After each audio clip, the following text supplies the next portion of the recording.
He wants Jefferson, climbs the ladder. Oh my goodness! Come on!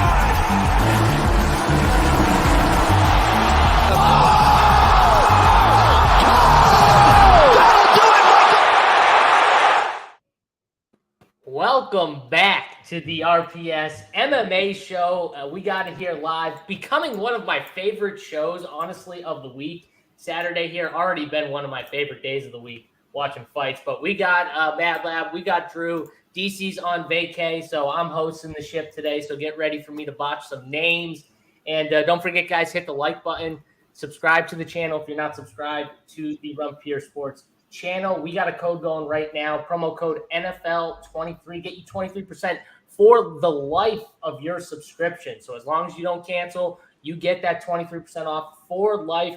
Get it now. It's the best in the industry. You're not going to find a better promo code out there. 23% off for life of your subscription. And Drew, with that, I'm coming to you here first, buddy. How was your UFC weekend last week? It was good until like the last couple of fights. I think I was following our picks page, going down the board. Tony screwed me the week before. He texted me with like 5 fights to go. I was like, dude, you're on a roll. I was like, cool, man.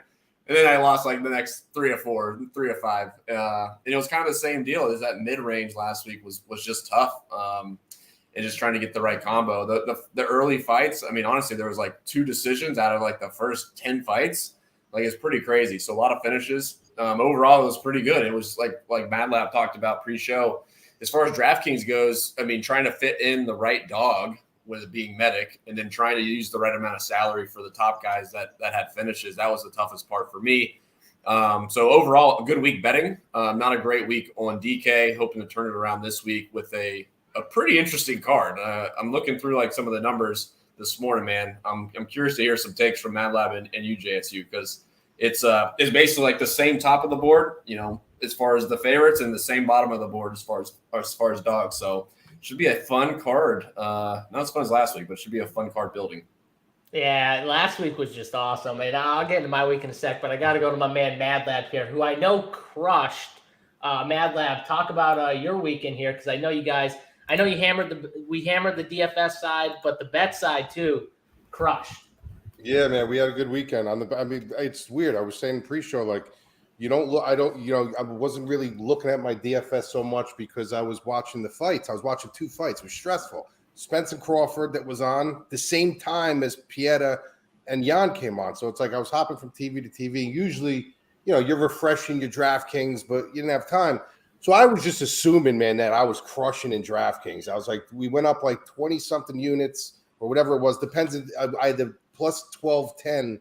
Depending on how much you put on that, you would be up X amount. But I only put a half unit on because I'm a cheap fuck. But we did good. And then I looked at my DraftKings. I was like, how can this fucking be, dude? How did I not, and it was exactly what Drew just said. It was just like that one guy that you had to fucking find. It just so happened I didn't have that collaboration. I made, some money in DraftKings, but nothing like I thought I was going to make. But from a betting standpoint, it was one of the better weekends for sure. Yeah, and Mad Lab is very Italian when he starts this right by his mouth as he's talking. Like, that's the Italian in him, which I love too, because my mother is 100% Italian. So I'm in for that. I know that. But Drew, you getting some love too, by the way, from the golf show you did last night. Jason said you picked some winners. He listened this morning. Dude, the golf show's been crushing. Golf show's been doing. Drew, you know what I'm going to do for you one day? In this building, I have a golf simulator. You know what they are? Yeah, I know what they are. I've never played a day of golf in my life. Drew's like a professional golf. I know. So listen, I've never played a day of golf in my life, but we have like a really expensive golf. So I'm going to go down there one day, and I'm just going to fucking hit the ball. Just smash it. And you tell me if I have any kind of a form. It'd be a no. Well, it's hard to right. look, Mad Lab. As someone who's trying to pick up golf for the last year, I've been playing it now for exactly about a year. And I will tell you right now, it is very, very difficult. I'm sure. Everyone is unassuming. Like, you can't look at anyone and be like, he sucks or he's great. Like, you don't know, because my wife, her grandfather, he shoots his age. He's 80, he's 80 like 2. He shoots his age. Like, You know what I mean? He would whoop me. So it's probably like people make jokes about it, like it's not an athletic sport by any means. Obviously, you can be fat, but I will say I would put it up against probably most sports as being the most skilled sport to be good at. 100%. Like, it's unreal because there's so many different facets of it. I know this isn't a golf show, but I'll be first to admit, obviously you don't have to be athletic. We see fat asses do well in golf all the time. Skinny twigs hitting it far doesn't make sense. But as far as skill with your hands, there's probably not another sport that comes close besides curling in the Olympics. Curling? I'm just fucking around. He just threw a curveball right at curling. I'll tell you what, bro. It is unassuming because golf is huge out here, bro. I got golf course. I was talking to Drew about it. Remember Irvine and everything. Yeah. And it's the same thing with pool, bro. Like, believe it or not, I know that's nothing. Not even on. I mean, you don't even have to go outside for it. But, bro, I've been shooting pool since I was a kid, bro. If I walk into a pool hall, people are very unassuming with me. They don't think I can fucking shoot pool, but I'll shoot the fucking ears off people in pool. Yeah. I have pool cues and everything, dude. You know, so but golf is very unassuming. I meet a lot of people in this building, bro, that they spend big money on their gear and so it's crazy expensive. It's incredible. That's the worst part about it. Yeah, big money. And the best part is when you go golfing with like, you know, 3 other guys that are like not that great at golf, you know what I mean? And every time you go like 18 holes, one guy's gonna have one shot where, you know, they put it within like 150 and then they put it like, you know, 5 feet or like right next to the pin. And everyone's like, what an amazing shot. You know what I mean? It's like pro golfers do this shit all the time, bro. It's amazing that like you do it once in an 18-hole golf. It just takes one. Pumped. Yeah. Doesn't it aggravate you though, Drew? It's terribly aggravating. It's terrible. I'm saying, doesn't it aggravate you that like this is a sport? You're obviously, I mean, the posters in the background, everything like that. Like you're into it. Like you're an awesome guy, and then you get these guys and girls that they just do it because it's like the thing to do. Yeah.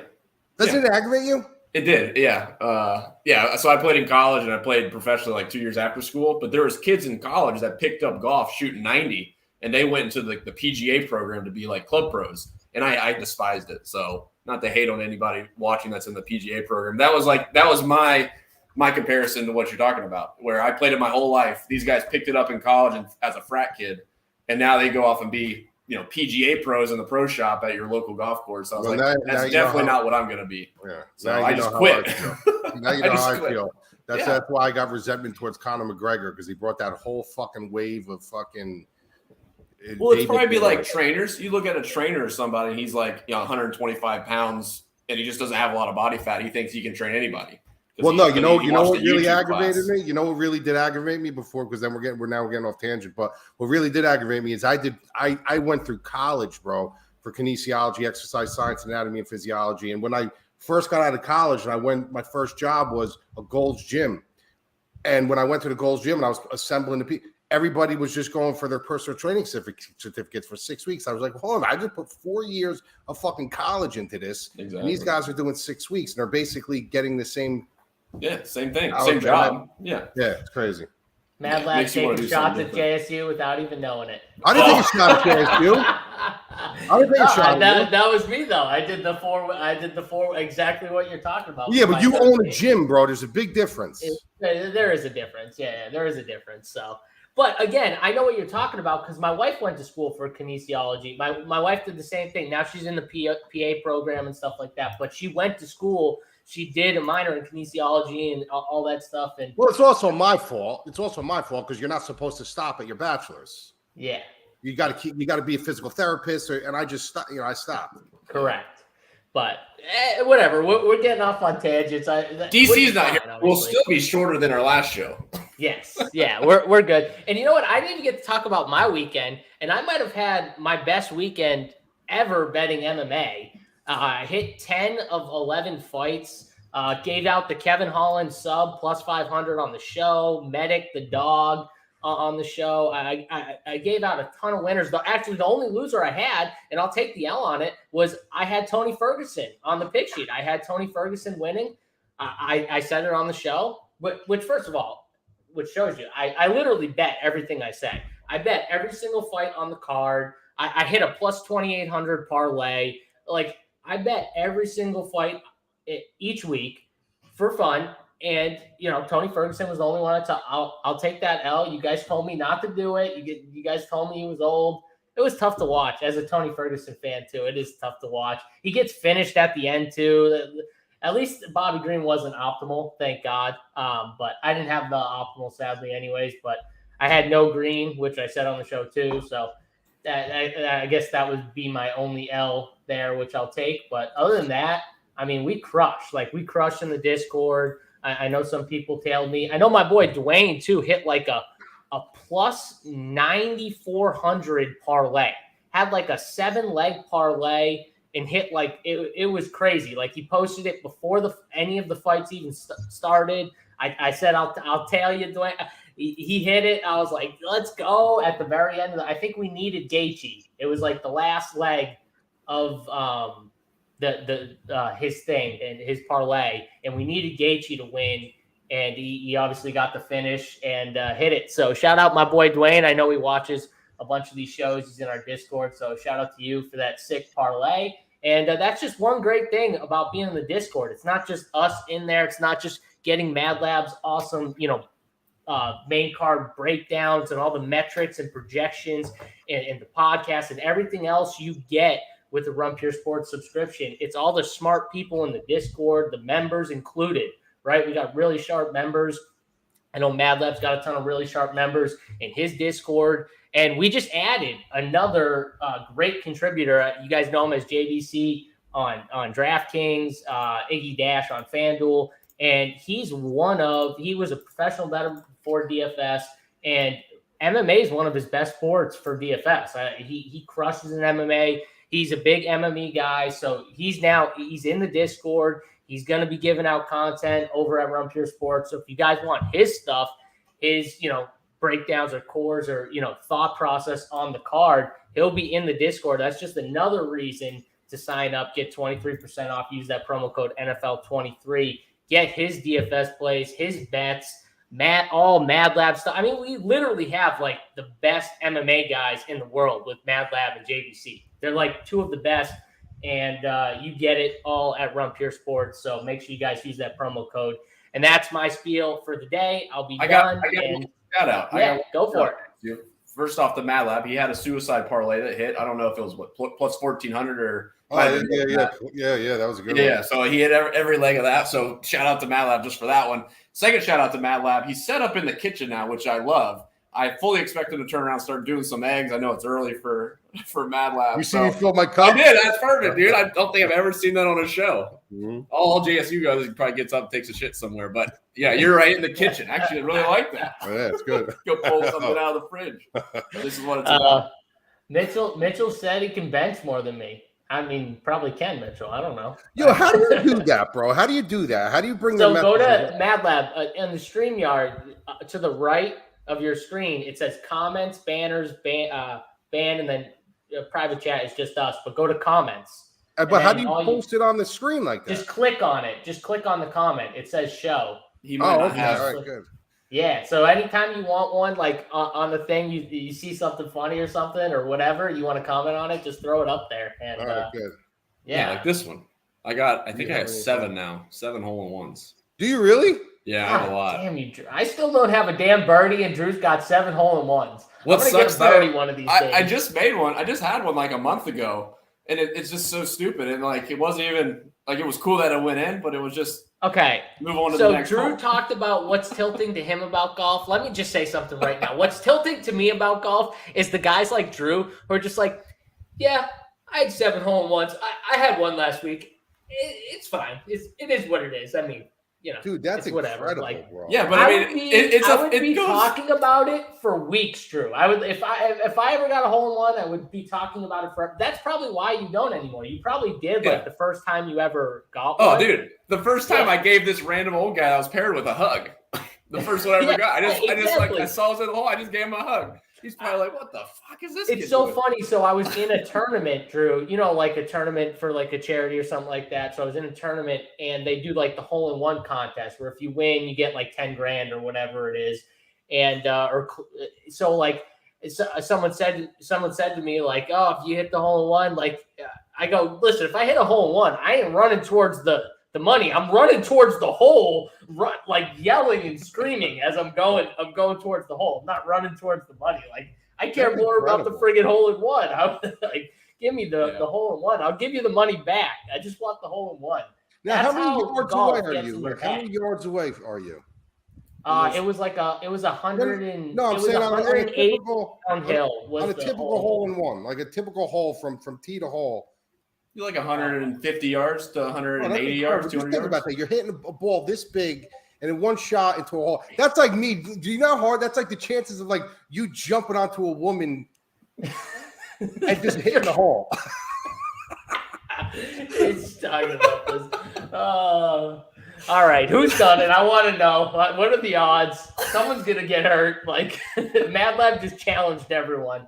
Here we go. That's a new challenge. Don't do that. You're fucking breaking your penis. Yeah. I'll tell you right now, I have to be one of the like more agile people in chat. I'm not that heavy. I don't weigh that much. I jump decently. I'm not trying that shit. Like, no fucking way. So I wouldn't recommend anyone else be trying that stuff. Dick will look like a boomerang. They say it'll break. They say it'll break and never heal back. So I can't. No, I'm going to tell you that this is the it. last story, bro. There was a dude in my restaurant. When I had my restaurant, and he came in one day early, like much earlier than he used to come in, and he actually told me that he broke the head of his penis off. They had to surgically take like an inch off. I was like, bro, they had to take an inch off my penis. I'd be in trouble. Oh God. Yeah, I would not want to. You couldn't pay me enough to work at like a hospital in the emergency room. Like, there's not enough money you can pay me to deal with like the stuff that they probably have to deal with on a day in and day out basis. Like, terrible. No. Yeah, Just wild, random that's shit. what my wife wants to do too, and I'm like, I don't know why in the world you would want to do emergency, but my ex was an ER nurse, bro, and she. I got to be honest with you, bro. Like, she would come home, and I'd be like, dude, go. Like, I wouldn't even let her hug me, bro. I was like, go take a shower. Like, that's what I tell my wife every time she goes, shower upstairs. Yep. Go. But yeah, it's gross. All right, let's go to the card here. We're gonna start with the first fight. Ode Osborne against, where's my card here? I just lost Dennis Bazooka. Mad Lab, let's start with you here on this first fight. What are you thinking here with Bazooka Osborne? So this fight I'm actually really excited for, even though it's the first fight on the card, just for the mere fact that I know Bazooka. This guy, I called a couple of his fights in the Ring of Combat. Oh, and shit, Mad Lab. I messed up the whole thing because I have the actual fighter. I ruined the first fight. It's Osborne, Ashu right? Almabaev versus Ode Osborne. Oh, they changed the lineup then because I had Woodson too as the first fight of the night. All right, Osborne. Yeah, that's my bad, people. I was looking at a lineup where I had it half full. So there you go. There's my first mistake, Mad Lab. I didn't get a name wrong. You got the names right though. Almabaev at least. Yeah. I like this fight. I mean, it's really, to me, it's what is Ode Osborne going to bring to the table, right? This is a guy who's got the talent. He's got decent stand up. He's got a pretty well-rounded game.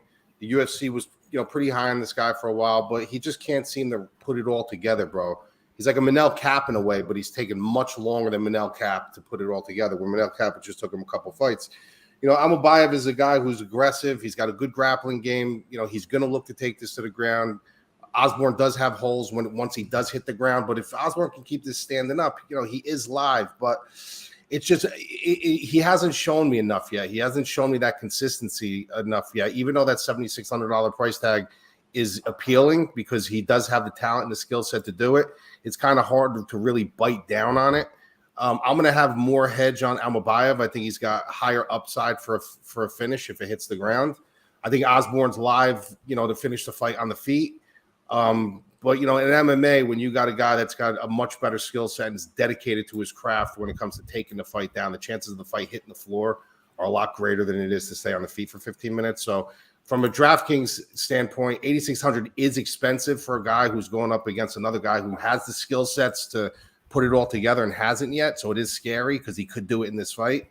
But I will have a bigger lean for the upside of the finish, which is Almabaev's side.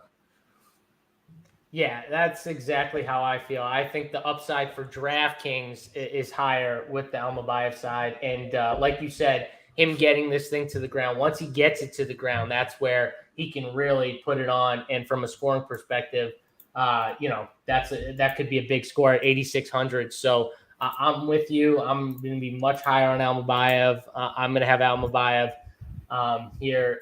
Drew, what are the numbers saying for like projected ownership with this fight?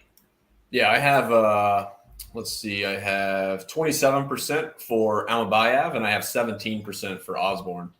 So I actually like Osborne a little bit here just as a dog at 7,600. They both grade out pretty similar in terms of where their ownership shakes out and what their implied odds are. So I have a little interest in playing some Osborne. I think he has that window we've talked about the last couple of weeks. If it does stay on the feet early in round one, possibly gets through to round two, that's his upside. That's the only shot he has. If it does hit the ground, obviously Almabaev has the upside there. But I'm gonna have both sides of this fight. Actually, I think Osborne has upside for a KO, and at 17% ownership, I think this is a pretty good spot on the card to grab a dog that's not going too far down. Yeah, this card, I will say I think there's a lot of live dogs. And you can say Ode is definitely a live dog for sure. I think we're going to talk about a bunch of them as we go in this fight.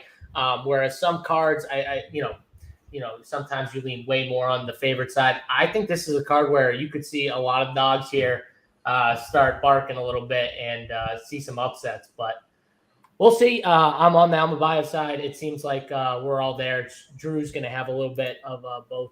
I do like the ownership though for both guys. Honestly, if you're higher on one, not bad. Yeah, not bad ownership. So let's go to the next fight, which is the one I butchered here. We got Woodson, we got Bazooka here, and Mad Lab Bazooka 7,500 against Woodson. I know this fight wasn't the plan, but what are we looking at here? Yeah, so Bazooka, like I said before, is a guy that I was able to call his fight on the regional circuit. Ring of Combat in Atlantic City. And I remember the first fight I called for him, he was going against a kid that I was really high on. This kid, Nick Rodriguez from North Carolina, who I do think that kid's eventually going to get his shot, either on the Contender Series or in the UFC, because the kid's really, really good. I got to know him personally. We have each other's contact information. And I was actually trying to get him on the Contender Series for a while. Once I kind of really started watching him. And he ended up fighting, Bazooka, and Bazooka ended up working him. And I remember after that, I started really keeping my eye on this kid, and it seemed like he was always on the precipice to get into the UFC, and they just never pulled the trigger on him. He was on the Contender Series once. He didn't make it. He went on to the Contender Series again. He ended up winning the decision. He didn't make it. This is a kid from Cerro Longo. He trains with, Marab. He trains with Aljo. He trains with all these horses, but he's been struggling just to make his mark in the UFC to try to get there, and he hasn't. They give him this late notice call. I think he's like the third fighter for this fight or the second fighter for this fight. He finally gets his call. This kid's going to be so motivated for this fight that it's like you can have a skill set that's maybe a little lesser than your opponent, but when you're that hungry and this might be your only shot because it was so hard for him to get here in the first place, just for one reason, because he tends to go to the decision. So UFC wants exciting fighters, and he's not the most exciting fighter. But the kid is a really, really good, underrated fighter that deserves to be here. Like, he really, really does deserve to be here.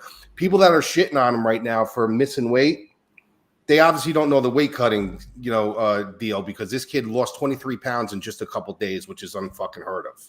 You know what I mean? And he only missed by a half a pound. You know what I mean? So the kid is dialed in. The kid is hungry for this. He's hungry for this opportunity. It's going to take a baseball bat to really take this kid, the opportunity away from this kid. So I like him. I don't like the 7,500. I thought that, I don't mind it, but I thought he would be, they never adjusted his price, obviously, because you have Woodson at 96. So you would think Bazooka would be like 64, whatever it is, but which would have been a lot better. But I think he's very, very live in this spot. And even in a decision win, he's going to cover. As far as Woodson, I'm going to be off him heavily. You know what I mean? I just think that $9,600 price tag, he's long, he's rangy. He's dangerous on the feet. But outside of that, he gasses out. He's got very skinny limbs that you could really suck up and take him down. And that's a heavy price tag for a guy. That's Habib territory when you're giving me a $9,600 price tag. And I'm not willing to pull the trigger on something like that for Woodson. So I'm going to be heavily undervalued on Woodson, and I'm gonna put more of my shares into Bazooka for sure. Yeah, Jason, Madlab kind of talked about the weight cut. He said, any worry about him being drained after the tough weight cut, short notice, Madlab? It No, seems because like you here's don't why. have a worry. He had a fight lined up. He was actually training for a fight. Obviously, it wasn't supposed to be this soon, but he was already setting up already for his weight cut. But like I said, adrenaline is a real thing, dude. And when you've been waiting this long to get into the UFC, there's not much. Adrenaline can sometimes capsize talent. You know what I mean? Adrenaline and motivation and dedication. And this kid is this kid's been waiting for this for a long time, not for a year. This kid's been waiting for this spot for a long time. So for him to drop the ball and have a terrible showing, I'd be shocked. Yeah, I'm kind of with you. I like the dog here, and I'm also with you that I'm off Woodson at that price tag of 9,600. For me, I watched that last fight of him. First of all, he should have lost in the first round. He got dropped twice by Sandhagen, I think it was, and one of the times Sandhagen hit him, and then he walks away. He's pointing at him down. He drops on a knee for a sec. He's doing all this while the dude's getting up. So he had plenty of time if he wanted to keep going and just finish it. Then he drops him again, just a little bit after. And instead of going into the ground and pound, he runs in and gives him a nice little knee tap on the head, which they, obviously they time out, stop the fight. They get him back to the corners. Should have finished them twice there. They take the point away. It ends up being a draw or whatever. But Woodson lost that fight. He lost that fight. He got outworked. They both gassed also, the other thing. And Woodson will gas at some point. So I do think Bazooka is definitely live. And at 7,500, I'll take shots. I'll take shots that, he could come forward, wrestle a little bit, get Woodson down, and, maybe get the win at 7,500. Maybe that's all you need at 7,500. That win, maybe a little bit of control time, a couple takedowns. I'll take that at 7,500. So for me, off Woodson in DFS, I'm going to be higher on Bazooka. Drew, what we got for this fight in ownership? Yep. Woodson's going to be the lowest owned fighter in history, priced at 9,600. I got him at 17%. And I have about 19% for Bazooka. And to Matt last point, they priced Bazooka late. I think it was Jesse, Butler? He was originally priced at 6,600, which matched up to the Woodson price at 9,600. When Bazooka gets priced from a Vegas standpoint, they're not going to price this fighter at plus 150 or plus 180 at 6,600. He would just be crazy overowned. So that's why it's a weird pricing discrepancy. I'm on the same page as you guys. I think this is a dogger pass. I'll have a little bit of Bazooka. I'm not super high on him as far as upside. I don't know the upside, but Woodson just at 9,600 doesn't make any sense. He grades out okay because he's going to be the lowest owned fighter over 9K by a good margin. But it just 9,600. The upside he would have to make that work on this card would be 150 points. So I don't see that happening. So 9,600 Woodson, I am out on. I'll have a little bit of Bazooka. And what was the ownership you had on Bazooka? Bazooka, I have it at 19%. Yeah, and if he was 6,400 or whatever you said, he'd be 40. Yeah, he'd be much higher owned. Because he'd be, a plus 150 at min price essentially is, they're gonna jam him in. It's just crazy. Jason Graham said exactly what I was thinking. 17% dead money. That's exactly what I'm thinking there, because guys just can't help themselves but have a little bit because he's going to be so low owned. So it's the leverage thing of what if he gets the early knockdown and finish or whatever. But yeah, I'm not in it. I'm going to be off that. It's a leverage spot, but it's not worth it. You know what I mean? You're going to get him low owned, but realistically, he can't be on an optimal lineup. I don't see how that's even possible. Bobby Green last week scored for the card. He scored decent because he got that finish, but he still wasn't optimal, right, Drew? Yeah, I don't think he was optimal. No, yeah, there's several fighters that finished that weren't optimal. It was pretty crazy. Yep. So that's the thing with DFS. You know what I mean? It's not just about getting the winner and being right on the way. Even the finish, it's still the optimal here. And I just will bet that Woodson won't be on it. So off that, let's move to the next fight. We got Hadley and Durden here. 7,400 for Durden. Hadley coming in at 8,800 on DraftKings. Mad Lab, what do we got here with this wrestler versus, I think people think, stand up favors Hadley, wrestle. Obviously, the mat favors Durden, but what do we got? I'm torn on this fight. I got to be honest with you. When you look at Hadley's a guy that Dana White went against all his peers. With this guy. This guy, they didn't want him. Mick Maynard, these guys did not want him signed. They literally made it known, like, to Dana White, do not sign this kid. And Dana White went behind their back and he literally signed them. He's like, I have a good feeling about this kid. They're probably not going to talk to me for a while after this. He's like, but I like this kid. So, you have a guy in Hadley who does have some pressure on him because he wants the boss to look good. And there's also some pressure on Dana White at this point because the kid is kind of fluctuating. He's kind of teetering the line. Is he good? Is he not good? And then you got a guy in Durden who's just that blue collar, guy who's an electrician. This is what he wants to do. He puts that hard pressure on you. His striking's getting better every fight. He's got a good pressure wrestling game. He continues to suck in your hips and take you down and really bring you through the mud. So it's like, where do you side here? The thing that I will say about this fight is the price tag shouldn't be where it is. The value is on Durden. The thing with Hadley is he does have good striking. He can be tricky on the ground. But when you get a guy like Durden who commits to the wrestling like he does, even if he does win the fight, Hadley at 8,800, you got to expect some control time of Durden in the wrestling. Whether it's, he commits to the takedowns and he doesn't get you down, but he's controlling you against the cage. Like, he's going to have his spots where he's going to get control time. So unless Hadley finishes this fight, I don't see him holding, that much value. I think the value on here is on Durden. Yeah, I agree with you 100%. The value, 7,400. I love that price tag for DFS. You give me a wrestler like Durden who is relentless with the takedowns. I mean, he'll literally grab an ankle, a foot, and find a way to get you to the ground. Like, he doesn't care. He's relentless when he goes for it. And like you said, the striking, it's improving. You know what I mean? Which is good to see from someone like him. So the only worry is, can Hadley catch him and finish him early coming in? Maybe, and that's where he'd have the upside. But for DFS, I just don't think Durden should be 7,400. I feel like he should be a little higher. And I'm going to take the shot here on the dog. I'm going to say Durden by decision.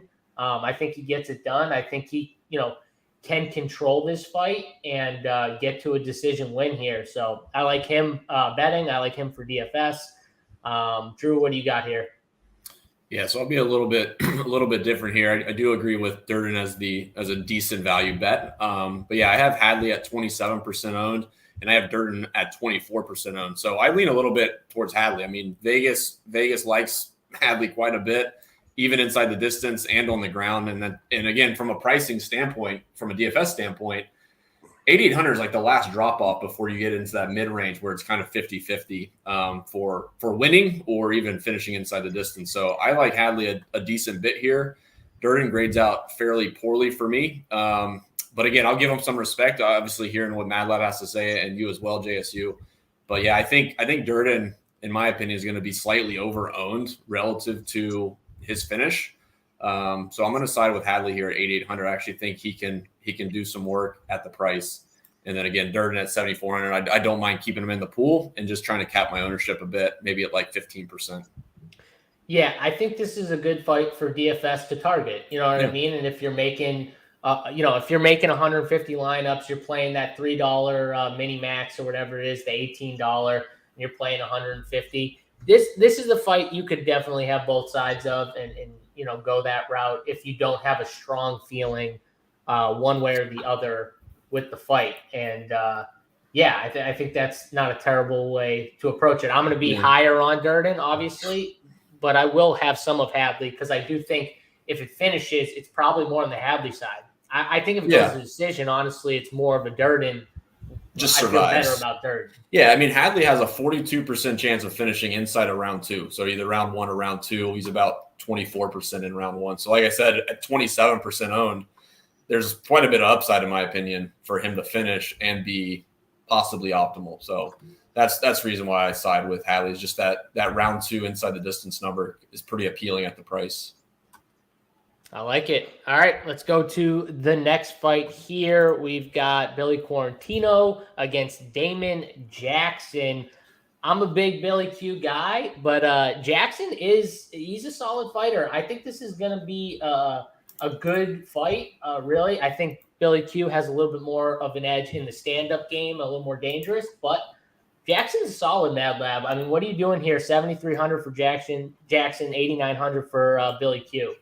This is like a lot of people look at this as a numbers game, with Damon Jackson, because with the first look, you look at his resume, you're like, holy shit, this guy's got all these submissions and he's got all these finishes, and he really does have a high upside, a high ratio for finishes in his fights. But you got to watch his fights, and if you really, really watch his fights, you'll see that the two things that he lacks, the two things that his biggest weaknesses are, is one, his chin, and two, his conditioning. He tends to fade down the stretch. When you look at Billy Q, what is his like really strong suits? Even though one of them's not a good strong suit to have, he gets into these wars and he's got a very good chin and he's got insane conditioning. You know what I mean? So when you look at those and you factor those in, what do you like more? And when Drew talks about the drop off, this is one of the fights where I like the drop off because I like the teeter around that range, because a lot of the guys go to the 9K range right away and they forget about the 89, 88, 87s.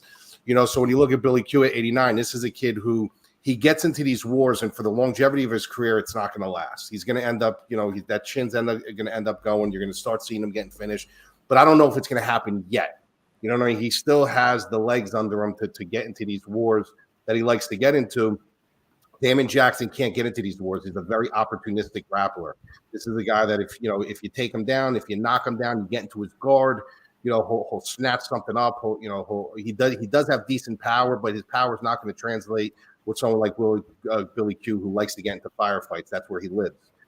So I think Billy Q has really high upside here for a knockout against Damon Jackson, where Damon Jackson has his windows where he's going to be able to maybe snatch up with this a submission. But Quarantillo's got good grappling as well. Quarantillo's not a bad grappler. His conditioning is there for 5 rounds if he has to go 5 rounds. So I like Billy Q in this spot. I think Jackson at 7,300 is extremely tempting and appealing because of his finishing upside. And obviously, if he does finish the fight, he'll probably be optimal.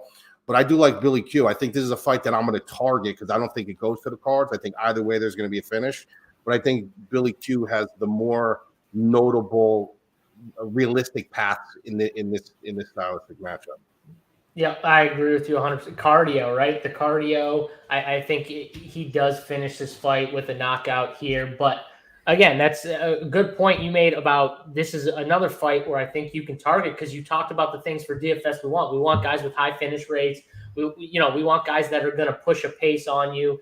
Want to get in wars? Well, we got one guy who definitely wants to get into a war, so we know it's very possible that it could happen. So we could see an early finish, and we like early finishes in wars for DFS, right? They're going to score pretty well. And if you look at Billy Q and you just look at, his wins, a lot of his wins, he does pretty good scoring wise. So, there's no lack of volume, he's aggressive. And that's why for DFS, I think this is definitely a good fight to target. I'm going to go Billy Q by knockout. Drew, what do you got? Yeah, I do think this is a really good fight to target. And Billy Q, to Mad Lab's point, is right at the drop-off. 8,900 makes a lot of good lineups work. I like Billy Q quite a bit. So ownership-wise, I have Billy Q at 34% owned, and I have Damon Jackson at 24% owned. So, again, I'll have some Damon Jackson. I actually think he's somewhat live to kind of keep this going through a couple rounds. So I'm going to play some Damon Jackson at 7,300. But Billy Q is definitely one of my favorites on the slate.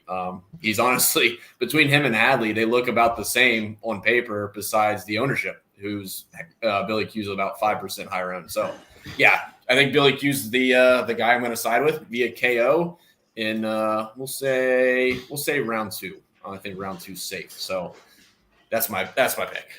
Joe Ruff, got a question for you, man. Can Billy Q stuff those takedowns is his question. What are you thinking there Billy Q's, like you said, he's not a bad grappler. He's pretty solid. He's not a bad grappler. And the thing is, when Jackson tends to go for his takedowns, it's when he feels like he's losing his step and he's getting caught out of translation. And the thing with Billy Q is his conditioning is so good that his energy bar allows him to kind of sprawl up, off the ground. Once his ass hits the ground, sometimes he'll be accepting, but it depends where he is. He's accepting if he's against the cage. He's very aware of the real estate of the cage.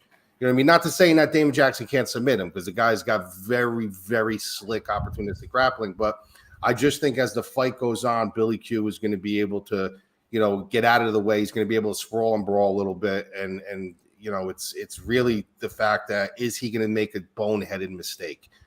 Sometimes when you're rocked a little bit, yeah, you do things out of desperation. But like I said, if I had to pick a side, I would I go with the conditioning, over anything, and the durability. I mean, the Jackson is not a durable guy. Even if you look at his resume, the fights that he wasn't knocked out in, he was fucking rocked. Like, he's been rocked in a lot of the fights I've seen him in.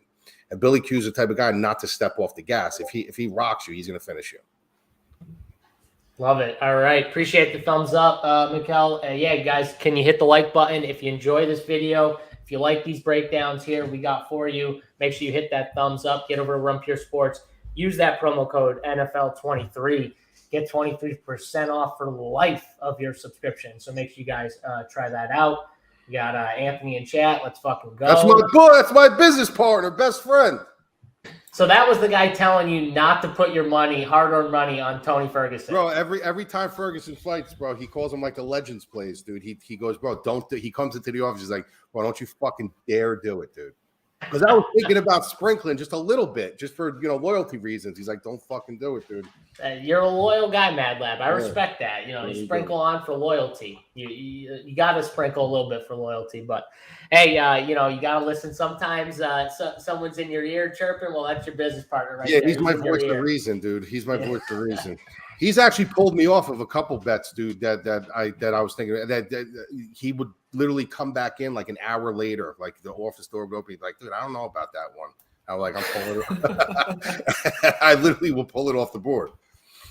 There's a reason to sign up. You got to have that help. You know what I mean? Sometimes you have everything, but it's still MMA. And at the end of the day, there's different ways and paths, but you got to have someone who kind of brings you back in, right? That's how we met, bro. That's how me and him met.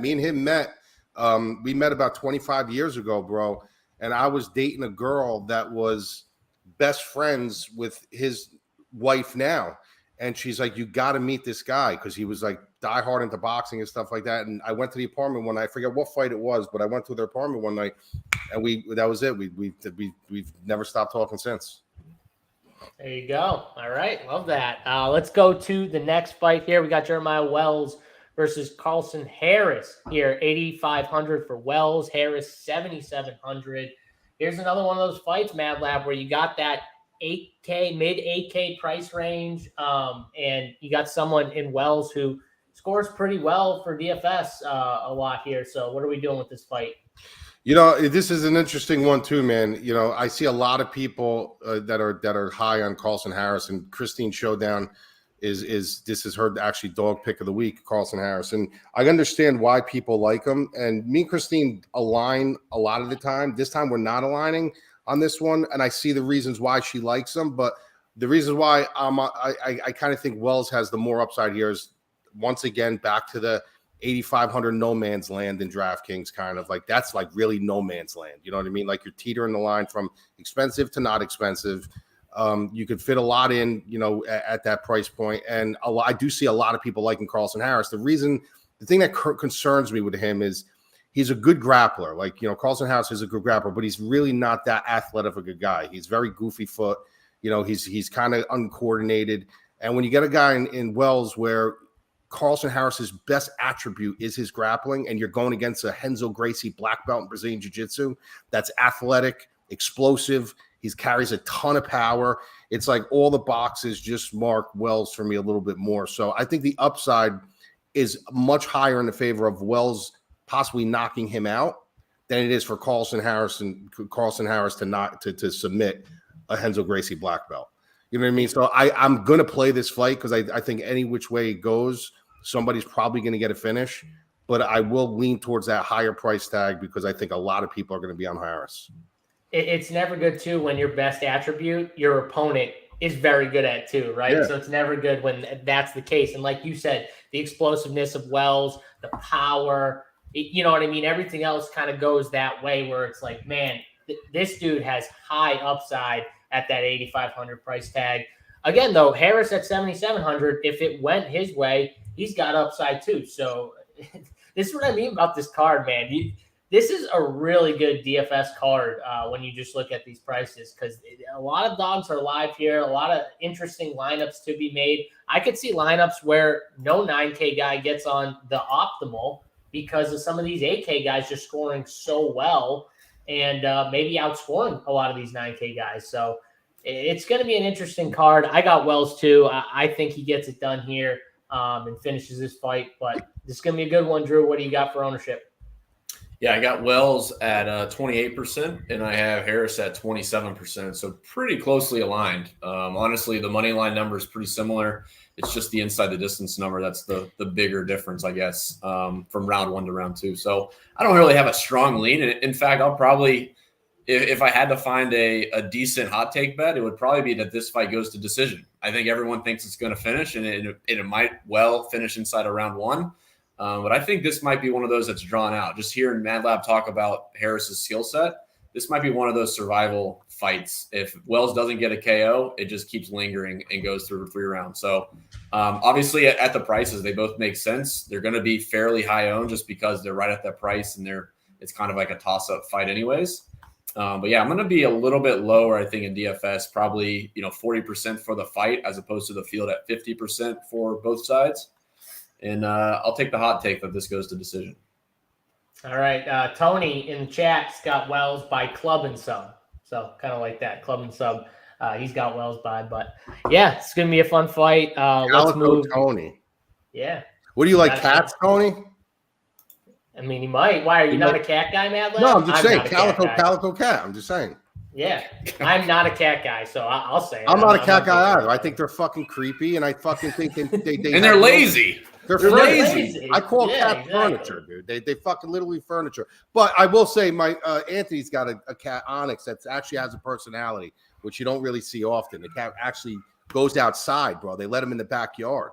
I was gonna say, is it an outdoor cat? Like no, it's indoor. It's indoor, but he opens the fucking door and the cat goes in the yard and he fucking looks at you and like he's. But I will say for cats, we had a cat when I was growing up. We had a dog and a cat, but that cat would be at home, have all the food at once. It would venture outside and come back with a bird.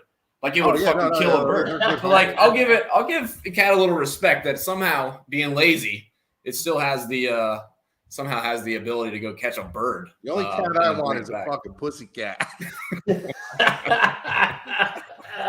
Agreed. Yeah, I think we're 3 for 3 on that. Anthony's chiming in and says, "Yeah, he sucks too. I need a dog." Yeah, no, I didn't say he sucks. I like Onyx. I babysat Onyx, dude. I mean, dogs are where it's at. But I'm looking for a dog, bro. I went to a shelter yesterday, bro. Listen to this. And then we'll go. I went to a shelter yesterday, Newport Beach shelter, and I walk up, and you would think like we'd be welcoming. They'd be like, "Oh my God, look at this gentleman's here to take a it's forever." Bro, she gave me an attitude. She's like, "You need a fucking appointment." I'm like, "Get the fuck out of here, bro." You need a shelter. Yeah, she's like, "What kind of dog you looking for?" I was like, I'm looking. I said, "A dog finds me. I don't find a dog." You would think they'd be like, "Oh, come in, come." Yeah, she's like, small dog, big dog, medium dog. I'm like, I don't know, like a medium dog. And she's like, "Well, we don't have any here." I'm like, all right. I'll be the judge of that. She wanted nothing to do with you, Nothing to do with you, bro. Out, bro. She was standing at the fucking gate like Large Marge. I'll say my dog's under me. He's a chill dog, but he's a big dude. He's definitely lazy too, but they at least love you. Like they love you when you come home. Cat's just like cool. See ya. Drew, listen, I could be gone for 2 weeks and I could be gone for 2 hours.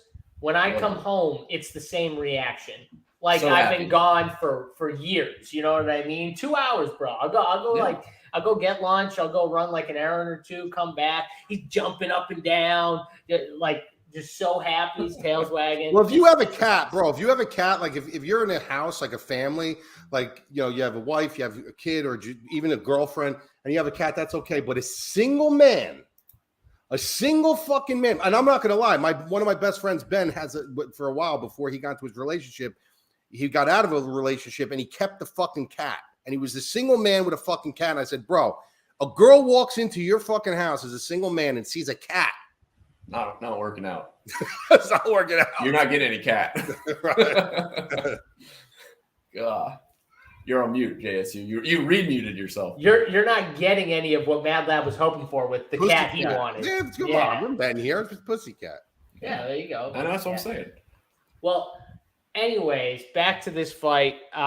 So I hate being on the opposite side of my girl Showdown, Christine. I know she gives great dog picks, so this will be a fun one to tune into. If you love Christine, this is the dog Mad Lab said she's very high on. She's always high on one, right, Mad Lab? Every week. She's been on fire, man. I got to be like, me and her usually align together, and a couple of them we don't. But listen, sometimes I'm on the other side, and she hits. You know what I mean? And she's been on fire. She's usually really, really good with her dog. And at the end of the day, bro, it's a dog pick. Like if you're picking, you got to pick a dog. You know, so she's excellent at what she does. Everything that she does, she's very, very fine-tooth combed. You know, and that's important to me. Big fan of Showdown, Christine. She's in the Discord. She's awesome. I know her from the NBA streets. Then she's all over the Discords, our Discord, Mad Lab's Discord. She's awesome. So shout out to her. Let's move on to the next fight. We got Kyler Phillips at 9K here against Ani Barcelos, 7,200. Barcelos, sorry. I said it the second time, right? You did, yeah. I got to be honest with you. Barcelos is live here, man. I don't know why people are. I like him. He's my dog. I think he wins by decision. Yeah, he's live here. I don't think he finishes. You know what, Mad Lab? You know what's funny? So everyone's like, "Oh, the chin with this guy," and I'm just sitting there and I'm going, "I get it. He's old. You know, the chin. He just got, obviously just got knocked out, and that's what everyone's looking at." But no one's talking about the fact that like Kyler Phillips. Yeah, he's dangerous. Yes, he can finish, but he can also gas out. He also comes out way too hot in the first round sometimes. I remember the PA fight where the first round he comes out like crazy. He's desperately trying to finish this dude. He almost did too. And you could hear his corner 2.5 minutes in saying, slow down, because this dude was just coming out crazy. And then in the Rojo fight, he did kind of slow himself down in the first round. He still gassed a little bit, though, towards the end of that second round. And I'm just sitting there going, man, Barcelos is definitely live here. Like, this dude, he's good. Like, I think this is a closer fight than what the price tags for DraftKings would say. And I'm going to be on Ani. I think Ani's got a big chance here to upset here at 7,200 on DraftKings. I don't know how well it'll score, but I'm in on the dog. Yeah, Barcelos is interesting, bro. This is a guy who he's never got the credit that he deserved. Like, it was so weird because he went on this win streak for a while, and it was like, why are you burying this guy on the undercard? Why are you burying him on the prelims? Like, he never got it. Hi, welcome back, Drew. Welcome back, Drew. Would you just go take a shit real quick? What was that? The fat? No, I drink a half liter of cold brew coffee, and it apparently just went right through me. A half a liter, dude. Well, that's what'll happen when you drink a half a liter. Well, yeah, it probably was a half a liter. Yeah, fucking thing looks like a fucking jug. Well, I didn't drink the whole thing. Yeah, it's 1.4 liters. I drank a half of it. He's drinking a coffee out of a damn jug, man. Look at that thing. It's huge. They're good. Yeah, need more of it. Barcelos is yeah, exactly. Fucking Drew was fucking putting his cats away, so none of them appeared. So Barcelos, he's just interesting, bro. It's like I always wondered why they buried him on the prelims. Like, why are they always burying this guy on the prelims? And I think it's because he's not really talkative, he's not really marketable, but after a while, you miss your spot. Like, after a while, you have almost like Tony Ferguson, right? This guy had this long winning streak, and it was like they couldn't make the Habib fight, and then he kind of missed his window. Barcelos is like teetering that line now. Where like, did he miss his window now? Like when he was really just running roughshod through people, and now all of a sudden he's just here where he is. They were giving him guys like hoping that these guys would beat him. Like for some reason, the UFC just didn't like Hani Barcelos. Then you get a kid in Kyler Phillips who reminds me of like a hybrid Anthony Pettis in a way. Like this kid is dynamic. He's a good athlete. He's got good grappling. He's got good striking. He's very unpredictable. But I'm not like super high on him to the point where I don't think Barcelos is live here. I think like Barcelos is the type of guy who can still have those fights. Like in a 3-fight chain, he will have 2 fights where he looks like complete garbage, but he'll have that 1 fight where he looks like Hani Barcelos again. So you don't know when you're going to get that spot from him. This could be that spot where like Hani Barcelos shows up like the Hani Barcelos from a couple years ago, where that he makes that $7,200 price tag go optimal. You know what I mean? And he can have a situation where he makes Phillips look like he's the next best thing going on to a main card next card. So it's tough for me, but I just think there is value on Barcelos here. I think people are sleeping on his current, streak opposed to really how good and, the pace that this guy puts on. He's going to fight for your money, Yeah, both guys will fight for your money because Kyle Phillips, he's exciting, especially early too, right, Mad Lab? Like I was saying, like he will try and put on a show early. The thing with him is, though, he will gas out at certain points here. And, I'm with you. I think Barcelos is definitely live. I'm going to be heavier on him than Phillips. And, I don't know, Drew. I think 9K for Phillips. I think people will go to just from seeing – what he's done and what Barcelos did last time out with the early KO. Yeah, they're going to go to both fighters, actually. I got Phillips at 30%, and I have Barcelos at 22%. So, yeah, I think I'm going to be out on Phillips, and honestly, I'm teetering towards just being out on the whole fight. I think Barcelos as a dog at 7,200 makes sense. You got to have some dogs somewhere. So I might just add a little bit of Barcelos, but I think Phillips is just going to be out for me. I think he's going to be over-owned at the price. There's guys above him I can play. Girls, I can play him as well. And then right below him, we just talked about Billy Q and Hadley, who I like. So I think Phillips is going to be a scratch for me, and I'll play a little bit of Barcelos. But, again, he is going to be owned. I mean, he's going to be 22% or so. So it's not like a huge sleeper spot, I guess. Yeah, I'm with you, Drew. I don't really have that much Phillips either. Even at 150, I'm just lower on him. Mad Lab, our boy Tyler in chat says, isn't Phillips coming off a suspension for PEDs? I think 6 months. There you go. There's that answer there. So, yeah, I think we're all pretty aligned here on the fight. Mad Lab, are you betting Barcelos or are you? No. As of right now, let me look at my bet pack. Hold on a second. As of right now, I don't. Trying to pull out a winner from Mad Lab live on the show. Look at that. No, he's not in my bet pack. No, because like I said, I need some kind of consistency, dude. Yeah. You know what I mean? Like one thing about the bet pack for me, bro, like you'll see these guys that go, and I'm completely transparent with you because I only give you what I bet. So like that 12-10 parlay that I put in, I could have easily said, I put 2 units on it. I only put a half unit on it. You know what I mean? So it's like, I like consistency. I like the slow bleed. Like you're never going to get a 50 fucking unit week out of me. You know what I mean? You'll get a 20 on a good week, an 8, a 3, a 5. I just look for that slow bleed because at the end of the year, that's when it matters to me. It doesn't matter to me from week to week. Yeah. So and too, people are going to bet. Most people aren't putting, max bet 100 units. Bro, half of these fucking people out there, I don't give a shit, that you see on Twitter and stuff that are saying max unit, 10 unit bets, and this, they're not doing it, dude. Yeah. That's my point, though. Is no one's really doing. I mean, listen though, there are some big bettors out there. Oh yeah, no, 100% on a fight. I'm not throwing it at. They're not that many though. I'm just saying to people like the people that are putting like 10, 20 grand on a fight, whatever it is, like great for them. Most people aren't putting no 10 units, max 100 bet, whatever they're calling it, units on a fight. Like they're just not. So they can say they are. Whatever, but they're just not. That's why they say units. Their unit could be $1. That's another thing too, bro. Like a lot of people don't fucking tell you what their unit shares are. They'll be like, I put 10 units on this. Well, what's your unit? $10? What's your fucking unit share? Yeah, like $2. Yeah, big. Transparency is always a good thing here, and it's sometimes hard to find in this space, but it's good. At least we try. I'm the same way. Like every single fight you see on my pick sheet, like when you go on Run Pure Sports and you look at the playbook, you see all Mad Lab's write-ups and who he picks, and you'll see under each fight, you'll see our whole staff, Drew, me, Big T, all of us there. We pick each fight, and it says the guy's name, and then either if we think it's going to finish inside the distance or by decision. You'll see that for every.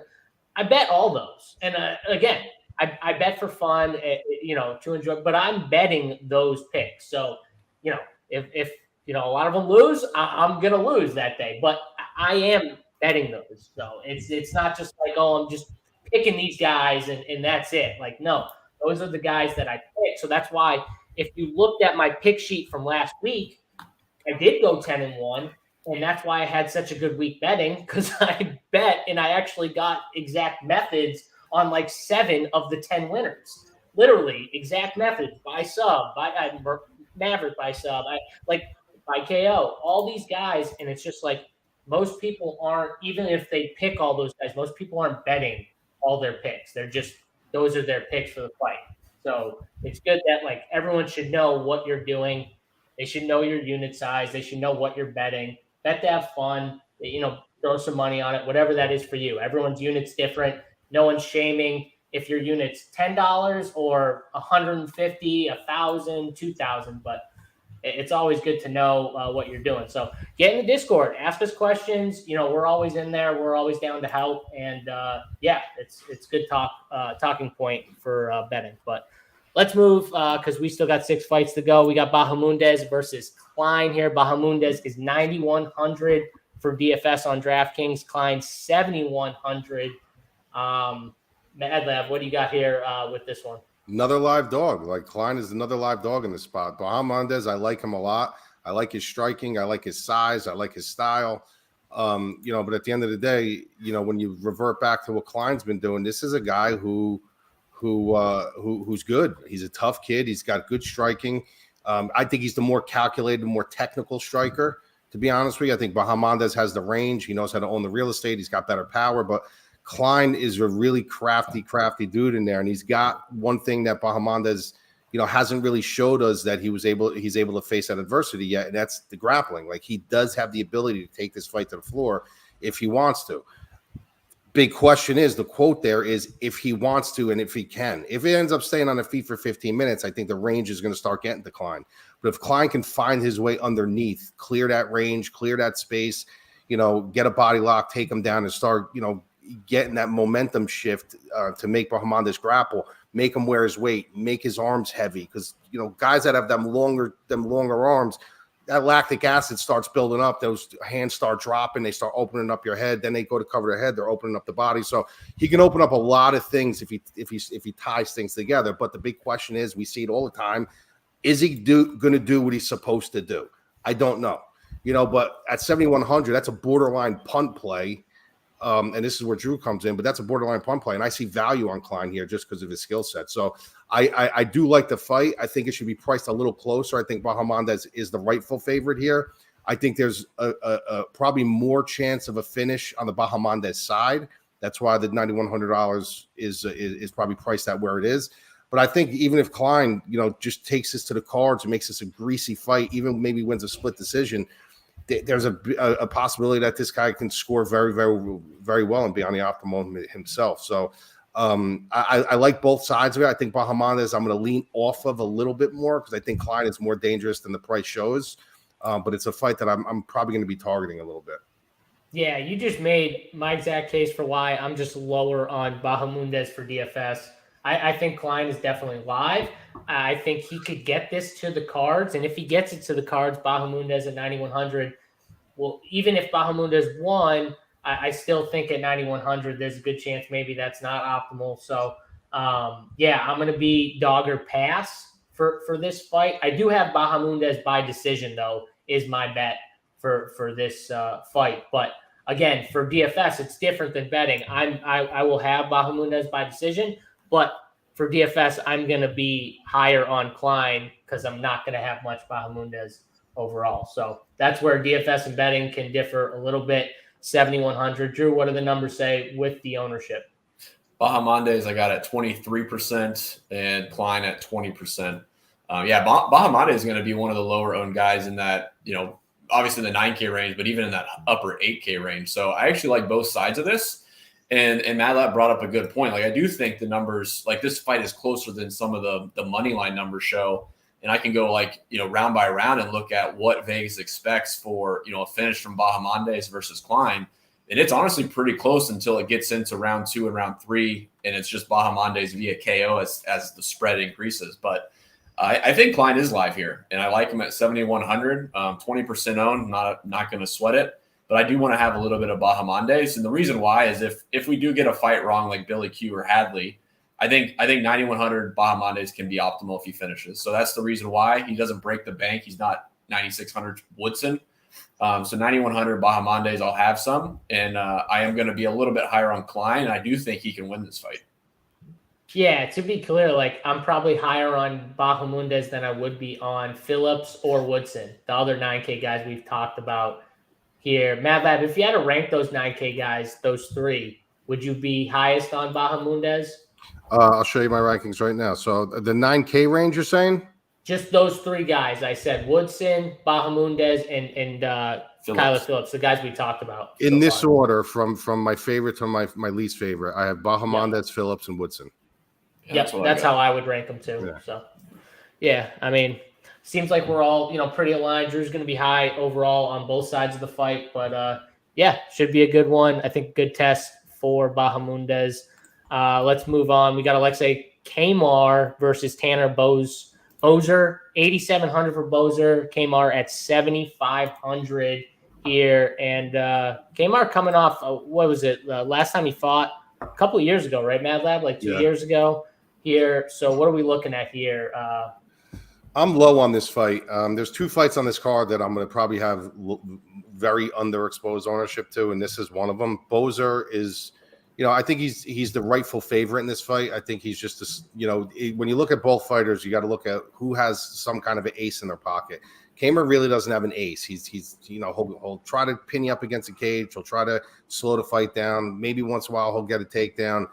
His hands aren't that good. He's okay in kind of all aspects, where Bozer, at least we know for his size, he's got decent speed. He works behind a good jab. Like, he has the striking down. He's not a bad striker. Not the most powerful guy, but he's got the better striking. Like, that stands out with Bozer a little more. But from a DraftKings standpoint here, it's like Bozer's not a uber powerful guy. Kamar's a guy that can slow the fight down. Where points going to be scored here unless there's a finish? And I'm not high on either of these guys for a finish in this fight. So $8,700 for Bozer, it probably isn't going to get there for me. And Kamar, even in a win at 7,500, I don't even know if that would be optimal if it goes to the decision, because it's going to be a slow and plotty fight. So this is a fight I'm going to be like heavily underexposed on. But I do think Bozer is the rightful favorite here. It's funny. So how much do you put into that last fight, being that it was a couple of years ago? Because I think a lot of people are just like, I don't know what I'm going to get with him. So I know what Tanner Bozer is, right? I've seen him fight. And, yeah, we saw him obviously get finished recently. But, like, I've seen him fight. I know what he is. Like, how much does that play into it? Because when I watched that Nagormenu fight or whatever, and I saw it, I was like, Kamar, I think, had more damage done to him. And I think he honestly won the fight just with the damage alone. If you look at Nagormenu's face, it was beat up. He landed some really good shots, but that dude had a really good chin. That was only – you saw his head go back. Like, Mad Lab, you don't see many times where guys are just nailing dudes and their head snapping back like this, and then they're just, like, back at it and moving forward and still throwing. That dude's head snapped back like multiple times and then just ate it and kept moving. That's, to me, I think Kamar's more live than. No, he's live. He's definitely, I agree. He's live in this spot because I'm not high on either of these guys. But the thing with Kamar is, like, I've always had this philosophy, bro. You have to show me first. Yeah. Like, it's very different in the training room. Like, I've been in the training room. I've trained with guys that when you see him in the training room, you're like, how the fuck is this guy not like a world champion? And then the minute you put him in live time, when he actually has to put it together and do it, you're like, oh my God, this guy's the best in the room, and he's the worst in the ring. So you got to show me first. And Kamar doesn't seem like the type of guy who's like an absorbing guy, like someone like Miranda Maverick. If she took 2 years off, or Tatiana Suarez that takes time off, like you could expect like an intelligent person with athletic ability to be able to really bring things in. I'm just not excited about him, is what I'm saying. You know what I mean? Well, this isn't really an exciting fight. I do agree with you kind of from that standpoint. That's why, though, for me, it's dog or pass for DFS. Yeah. I want to pick Kamar, honestly, just because I want to pick him for that. Right now, I do have Bozer by decision. That's probably Bozer's got to win this fight. Yeah, this is do or die for him. Yeah, and I mean, listen, we know what you broke it down. Like, we know what he is. He's just, he is what he is. I think Kamar definitely has a little more room, possibly, but we'll see. I guess Bozer's $17 on FanDuel. I'm probably not spending $17 on Bozer on FanDuel, but $8,700 on DraftKings I'm going to be out of too. Drew, what do you got with the numbers? Yeah, it's going to be the lowest fight on the slate, lowest owned fight on the slate. I got Bozer at 16%, and honestly, I could see that going down a bit just looking through some of the optimizers and where the projections are throwing Bozer into lineups. Kamar I got at 18%. So, yeah, I think I'm with you, JSU. I think it'll be a dog or pass. I think Kamar is live. I think Bozer's live to win as well, but again, there's other fighters near him that it seem like there's a lot more upside. And yeah, I think what I'm going to do is just leave them both in the pool and see if I can just monitor the ownership or my exposures. Because if Bozer 8,700 falls into a few lineups, I'm not going to hate it, especially at 16% owned. But I'm definitely more lenient to play Kamar at 7,500. He's certainly live. He's certainly live to win. So, yeah, it's going to be the lowest owned fight on the card. Yeah, I agree. Let's move on to a more interesting fight for sure, I think, at least from a DFS perspective anyways. We got Gavin Tucker, 7,900 on DraftKings versus Diego Lopez, 8,300 here. Gavin Tucker coming off, another guy coming off a couple of years here where last time he fought, got dropped. Within 5 seconds from Dan Ige or something like that, where Dan Ige just popped him. And he took a while to get back up, boys. But Mad Lab, 7,900 for this guy and 8,300 for Lopez, I think are good DFS plays. I think this is going to be a fight that people should be very high on. Yeah, I'll be targeting this fight. The thing with Tucker is skill for skill. Tucker's a really talented kid. The problem is the kid can't stay healthy, and he's not consistent enough. That's his biggest problem.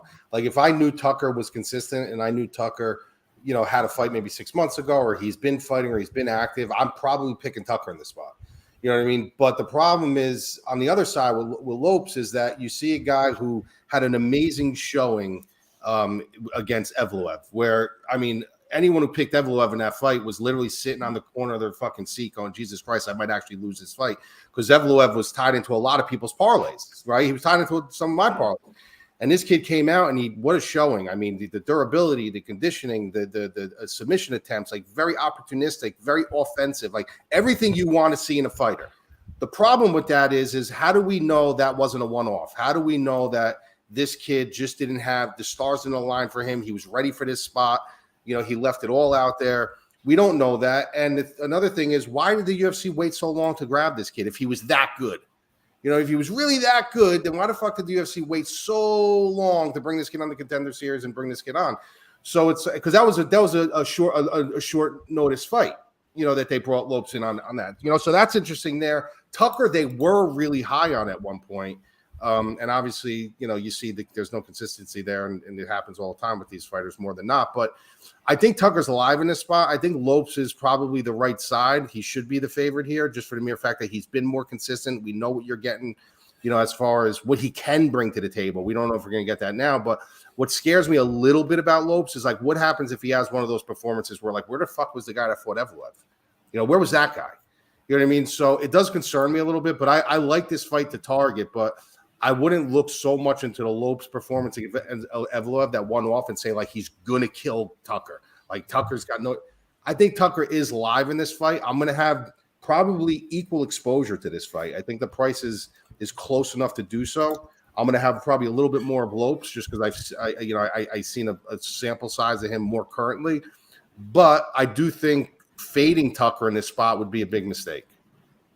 Yeah, I agree. I think for DFS specifically, I'm gonna be really overweight on both these fighters. I might even lock this fight. Honestly, I think this fight is optimal. I think if Tucker wins, he's gonna get takedowns. I think he's gonna get control time. I think if Lopes wins, he's gonna finish. Honestly, I think he can finish Tucker. He's got that one punch. He can finish you.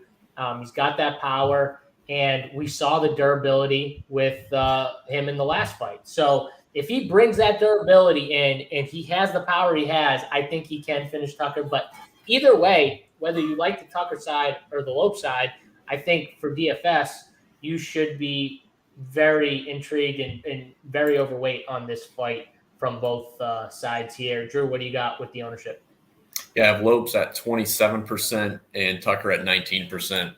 I'm pretty high on Lopes here, and I'm kind of confused by the line, to be honest, because it looks like Tucker, has a pretty decent record. He's won 2 of his last 3 fights via submission. Like the submission number on this fight is pretty high. I think it's 25-1 to win via submission in round 2 or earlier, which is pretty good, I think. But like Lopes numbers across the board at 27% owned at the price 8,300. I'm going to be pretty high on Lopes here.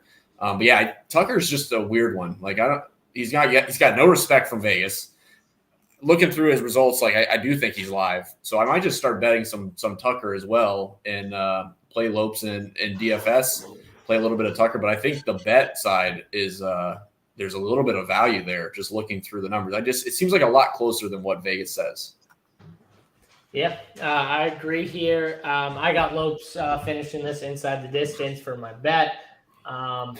He's tricky too, man. He has the power, but he's tricky on the ground too. So maybe the submission prop is what he's got like a 30% chance of winning via submission in round 2 for Lopes, and like Tucker is only at 9% from Vegas. And like to me, it just seems like that should be a much higher number, but. If we're just looking at that, I think he's a little more dangerous on the ground, and they know that that's where Tucker wants to be, because that's where he's most comfortable. So it's interesting. You make good points. If you're on the Tucker side, maybe that's your way of finish here.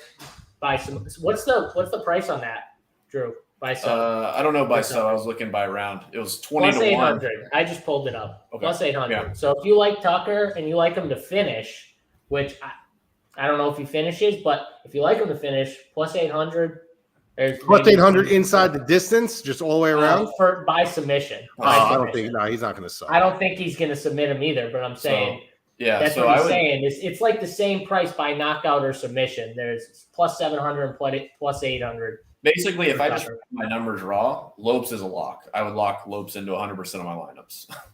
is assuming he's going to finish inside the distance, and at 8,300, that's going to be optimal.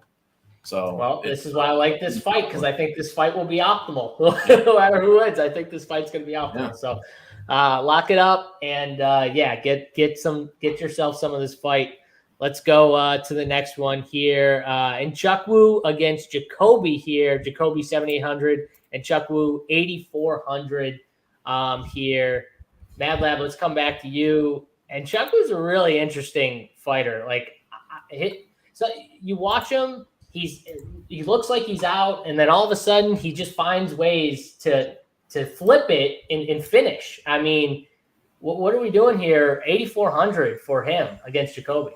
You know what he reminds me of, bro? He reminds me of like that really big kid on the schoolyard that doesn't know how good he actually is. You know what I mean? That's what he reminds me of. Like Kennedy's the type of guy that every fight he comes into, it looks like he's not confident in the first round. He kind of gives up the first round, then all of a sudden he goes back into his corner, maybe after getting clipped a few times, or he sees that now I'm down, and his corner's like, you're down, like you got to start throwing volume. And all of a sudden he hits a switch, and it's like a completely different fighter after a round and a half.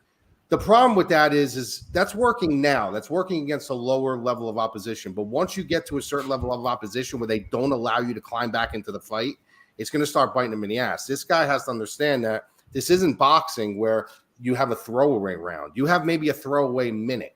Where in boxing, the first round is the feel-out round. Like you kind of, when you watch boxing, if you see like, okay, one goes to Drew, 1-0, Drew. you don't even go by that. That's like, all right, they're trying to read each other's feints. They're trying to see what they're going to bite on. It's a complete throwaway round. He utilizes that in a 3-round fight, and you cannot do that. And eventually he's going to meet a guy that's not going to allow him, he's going to spackle the holes, and he's not going to allow him to come up and come back from the fight. Jacoby's that type of a guy where he's such a strategic kickboxer coming from Glory that he's not looking to get into a firefight. He's not looking to push the pace. He's not looking to, make something happen. He allows the fight come to him. So if Jacoby gets up on this fight from a technical standpoint in the first and even halfway through the second round, the chances of Kennedy sparking a firefight or baiting him into something where he can actually have an opportunity to finish him is probably going to be a little bit smaller than it would be, a lower level striker. From a DraftKings standpoint, I don't like this fight. I think Jacoby's the type of guy that can keep this like at his pace, a low lulling fight until maybe the third round where Kennedy starts getting desperate. I think Kennedy's path to victory here is he's got to really get onto the hips early. He wants to take this down. He doesn't want to stand and have a strategic striking match with Jacoby. If he does that, then I could see the value in Kennedy. I don't see much value on this fight at all because I can't be guaranteed that Kennedy is going to do that out of the gate and not start doing it maybe in round 3 or halfway through round 2. I do like the Jacoby side, by like decision, just for the mere fact that I just think he's the more technical striker, and I think like he kind of controls the pace a little bit more, and I don't think Kennedy's really going to know what to do with that. But finishing upside, Kennedy's got it covered really on all angles. I mean, he can knock Jacoby out. He's got power. He's got a decent ground game where Jacoby kind of is a fish out of water when he is on his back. If you could secure him there, but I'm just not high on the fight. I'm just not high on the fight at all. This is the second lowest fight on the card that I'm going to be exposed to.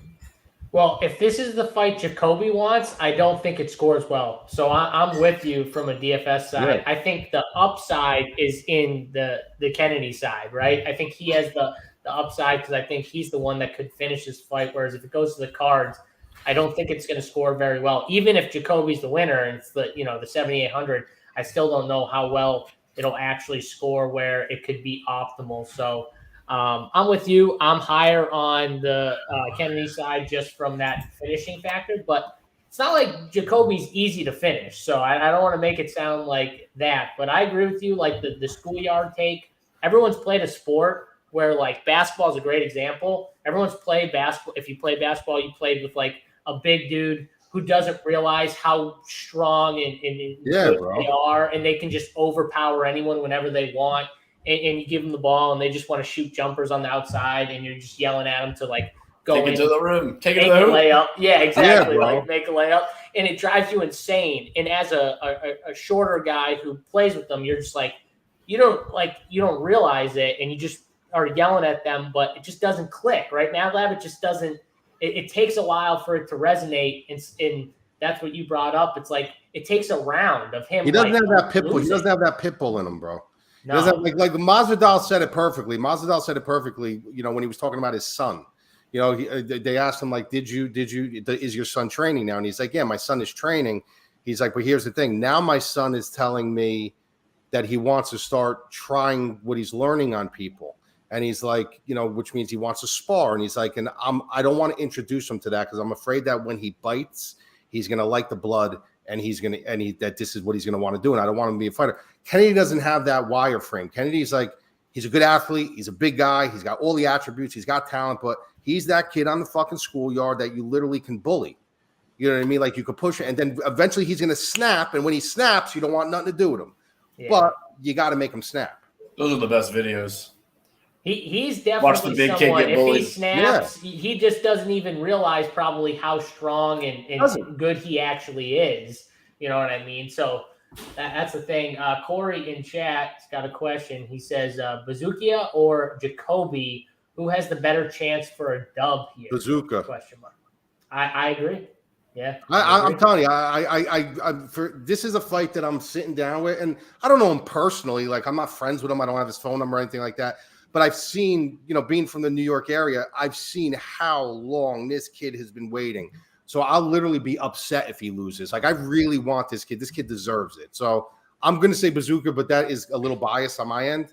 You know what I mean? But I he's well deserving of this spot. He's not a short notice replacement guy. Yeah. He's got a fight in Bellator. He's got a dub in Bellator. Yep. Yeah, no, I agree with you. I'm on your side with it. So, yeah, I like it. Let's go. We got 2 more fights here on the card. Tatiana Suarez, 9,500 on DraftKings, the second highest price on the card, versus Jessica Andrade. Man, the fall from Erin Blanchfield. Everybody who loved Andrade. I know you're all out there. You guys were all on the Andrade side. Yes, he was not. He was on the Blanchfield side. That's why I bring it up, obviously. But now Andrade gets 6,700 on DraftKings here. No love. Suarez, big favorite. I know it's come down a little bit. I think she opened. Well, what was it, like minus 700 or something like? She was it that high? Pick. It was high. I don't know if it was that high, but it was pretty high. So 9,500 for Tatiana Suarez against Jessica Andrade. I mean, Mad Lab, what's going on here with Andrade? I mean, I don't know, but I just look at it this way. People, the philosophy, and it does stand to be true, that in female MMA, if you have a really good wrestling background, you're going to do very, very well. I mean, look at Carla Esparza. She's not a really athletic girl, but she's got tight wrestling, and it's made her a champion. She ended up getting the strap at one point. But she's not an athletic. She doesn't have great striking. But if a female MMA, it's different from male MMA. Striking in male MMA is the dominant form. If you look at all the champions, they all have very good tight striking. They're all very good strikers. But female MMA, it's a little bit different. If you have really good dominant wrestling, you're going to do very, very well. Suarez is a girl who not only does good wrestling, but at one point in time, she was ranked the #1 female wrestler in her weight class. The problem with her is she's been fighting a fight outside of the ring. She's been fighting a fight outside of the cage with her issues. She missed the Olympics because she had a vertebrae issue, and then she had thyroid cancer, and then it's like one thing after another with her. So the thing that the UFC is doing with her right here is they're saying, look, we have this diamond in the rough. We have a really good fighter. She can't stay healthy. She's 32 years old. She's 1 year older than Andrade, if you could believe that. But the UFC is saying, all right, we have her healthy now. We need to push her. We need to push her because we don't know if she's going to last. We don't know when the next time that she's going to fall off the shelf. This is her window now. So what's the best way to fucking push her? You push her in a co-main event spot against a former champion in Jessica Andrade, in a spot where she looks like that she's disinterested in, as of late. Jessica Andrade made me nervous against Erin Blanchfield. Even though I did pick Blanchfield, I didn't like the way she handled the loss. She didn't look like she cared. You know what I mean? When you look at someone like dominated, bro. Yeah, but she didn't look like she cared. Like when she lost, it was like she didn't look like she cared. You look at someone like Andre. Almost like she knew it, like right away too. Yeah. It's like it clicked, like it was over right away. Like when you look at Andre Arlovski, a guy who literally fucking is still fighting. Every loss he takes, it's like he either disagrees with the judges or like he loves to fight. Like you could see he's there. I don't know about that with Jessica Andrade. However, I will say this. She's been a champion. She's beaten some fucking tough competition for a reason. You know what I mean? And she's just not going to go quietly into the night. This is a girl who is not going to just allow Suarez to run roughshod on her unless the skill set is that much, bolder. So for the $6,700 price tag on Andrade to me is insulting. You know what I mean? I see the reasonings why. I see how good Suarez is. I see how dominant her wrestling is. But Suarez has never faced anybody like Andrade. She's never faced anybody that's going to say, fuck you, you're not going to bully me. She faced all girls that kind of just, holy shit, I'm fighting Tatiana Suarez. She took me down. What do I do now? Like, Jessica Andrade is going to fight tooth and nail until she's either out, they stop the fight, or she just gets completely roughshod. That in itself makes me want to, have some shots on her. I think Suarez at 9,500 has value because if she does take her down and she has success, you're going to get all that fucking control time. You're going to get a dominant performance from her. But she's got to be the steamroller. I have never seen her be the nail yet. And what happens if Andrade makes her the nail for even a minute? You know what I mean? So there is a situation where I see Andrade being live, but there's also a situation where I see Suarez blowing the fucking cover off the ball, with her grappling and stuff. So it's a fight I'm going to target on both sides. I do think Suarez is the rightful favorite, but I'm probably going to be – I'll probably have more exposure than most on Andrade. Yeah, and I mean, the reason why I brought up the Blanchfield to begin with, we just saw – where someone was just so much more higher level at one spot, and it caused Andrade's problems. And what if Suarez is the same thing? And if she is, which you said, like she is high level, Well, if she is, then she could have similar success. But again, if Andrade can be the bully, if she can catch you, she's still got power. She's still, she's live. Definitely live. I just can't get the Blanchfield, like you said. It almost just looked like she didn't care. She got run through, and that was it. And I could see it here where she gets taken down and she just gets so frustrated because she knows what happened. Like, you know what I mean? And then it just boils over and Suarez gets the control time. So I'm going Suarez here. I think she can finish too. But, for me, I'll have a little more Suarez. I don't know if I'll have as much Suarez, though, as the next fight that we'll talk about in the set. But that's a debate for DFS, I get. But, Drew, what do you got with the numbers here? Yeah, Suarez I got at 45%, and Andrade I have at 10%. So theoretically, Andrade has some value there. She's got a higher implied odds to win inside the distance than her ownership. So, I think Mad Lab's right to have a little bit of Andrade, and but Suarez looks on paper as one of the best plays on the slate, to be honest. So 9,500 doesn't break the bank. It just kind of goes down to the next fight, which we'll talk about here in a second. What you want to do with those two fighters. It probably can't play them both in most lineups. So, Suarez is fantastic play. You probably could, but you probably would need like 3 or 4 dogs. That theoretically could be optimal depending on how the slate goes. It doesn't happen very often, and honestly, those are pretty ugly lineups. They might be dead after an hour. Yeah, Matty Ice says if she's really going to be that low, she's the best play on the slate. Yeah, I mean. It's possible, so we'll see. I agree, though. It kind of depends on what you do with this next fight as well, because you got Corey Sandhagen in the main event here, or co-main with Rob Font. Sandhagen 9,300 on DraftKings. Rob Font 6,900. Another guy in Rob Font who people slept on in the Yanez fight. A lot of people were on Yanez. Rob Font comes in. Yanez busts up his eye, kind of his eye early. He's showing damage, but man, when you put a boxing with Rob Font, the dude is just so good, and he's got such a good jab. He's so elite when it comes to that.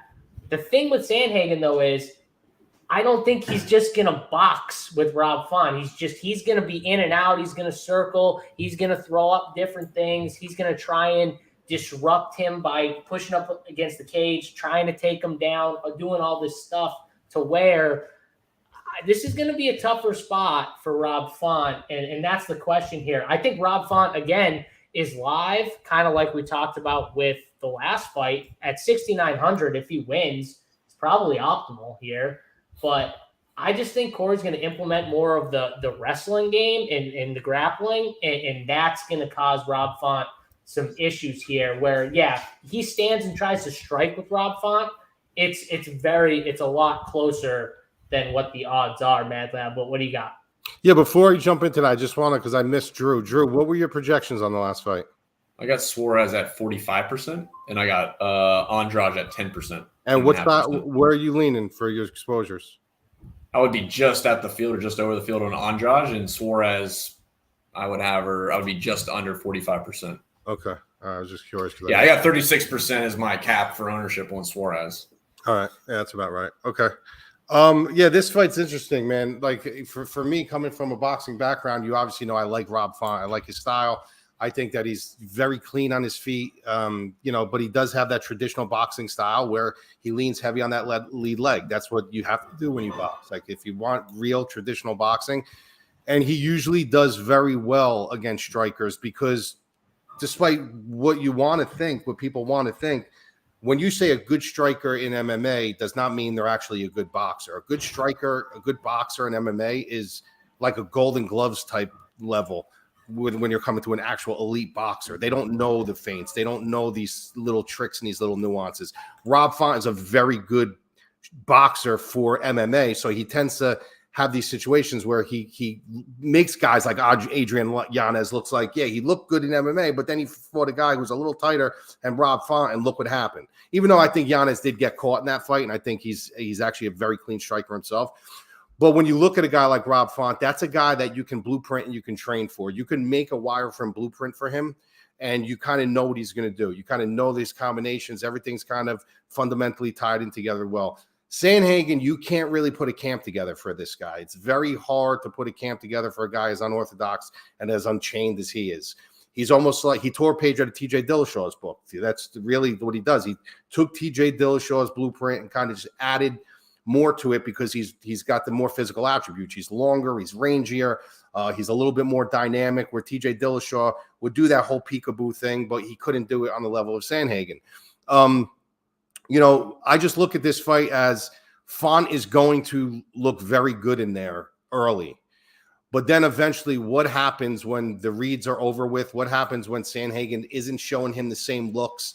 What happens when he's flat-footed and he's got to kind of hunt them? That's not a real boxer's forte. They need something where they can be in a situation where you're kind of doing the same things that they can make reads. Once you're not going north and south and you're not going east and west, but you're going diagonal and you're switching things and you're making everything kind of unchained, you can kind of get lost in translation. So if Corey Sandhagen gives him that fight, then you could bet that Font's probably going to fucking clip him. But it's just not the way he fights. He's very all over the place. He's very unchained. He's very unpredictable. So I have Sandhagen winning this fight. I don't know if he finishes Rob Font. I think that, if you're going to tie this into any kind of bets or anything, you're looking for alternative, alt round overs and to start X rounds. That's the way I would angle this fight. I probably wouldn't even put a wager on this fight, to be honest with you, from a standpoint of picking a side. So I do like Sandhagen in this spot. And I think if he does win the fight, he's going to cover his value. Obviously, if Font wins, he's going to definitely be optimal. But I'm on the Sandhagen side. I just think it's a stylistic. It's a stylistic matchup for Font that he's going to eventually run out of options.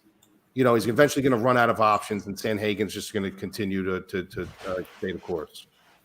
Yeah, listen, Rob Font's tough. It's not an easy thing to finish Rob Font. The dude is definitely tough. But Sandhagen, I think at least he has the skills to do it, because it could even be finished by like a stoppage, honestly, where he throws elbows, man. He's standing elbows, gets you up against the cage, and he'll tee off on you. He'll get you cut. It's not like he has the massive, like, one punch in your eye. It's more just like he does damage when he does those things. And we saw Rob Font in just a couple minutes with Yanez. Yanez gave him some damage. I know he not finished Yanez, but he had some damage, and it happened pretty quickly on a few shots where Yanez caught him. Corey Sandhagen, he can do damage on you. You look at the Yadong fight where he had this dude just bleeding everywhere. I mean, it cut right over his eye, and it was just gushing blood, so much to where it looked like Corey was bleeding from somewhere, because he had all of his blood all over him too from like getting him up against the cage. So I think it's one of those things where in a 5-round fight, I think Corey can find a way to finish him, but I don't know if it's going to be like, it could be maybe he gets a sub, because I do think he's going to implement more of a trying to take him to the ground, disrupting him on the feet. And we've seen it in his last couple of fights where he's gotten it to the ground, or even the Yadong fight where he didn't get as many takedowns, but he attempted a shit ton. And Yadong he just stopped them. But it was to the point where Yadong was reacting to him even faking level changes. I mean, he would fake a level change, and Yadong was dropping like he was trying to stuff a takedown, and he didn't even move. You know what I mean? He just went down, and Yadong reacted.